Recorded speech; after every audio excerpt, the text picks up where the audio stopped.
காஞ்சிபுரம் மாவட்டம் சுங்குவார் சத்திரம் பஜார் பகுதியில் Anjaneya colour world என்ற பெயரில் பெயிண்ட் மற்றும் அதன் தொடர்புடைய பொருட்கள் விற்பனை செய்யப்பட்டு வருகிறது.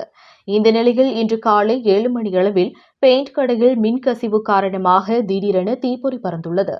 அதனைத் தொடர்ந்து தீப்பொறியானது மளமளவென கடை முழுவதும் பரவியது. தீ கொழுந்துவிட்டு எரிவதைக் கண்ட அக்கம் பக்கத்தினர் தீயணைப்புத் துறையினருக்கு தகவல் அளித்தனர். தகவலின் பேரில் விரைந்து வந்த தீயணைப்புத் துறையினர் மற்றும் தனியார் தொழிற்சாலை தீயணைப்பு வீரர்கள் இணைந்து தீ மேலும் பரவாமல் தடுத்து தீயை அணைத்தனர். பெயிண்ட் கடைக்கு அருகே உள்ள சூப்பர் மார்க்கெட்டிற்கு தீ பரவ தொடங்கும் போதே தீ அணைக்கப்பட்டது.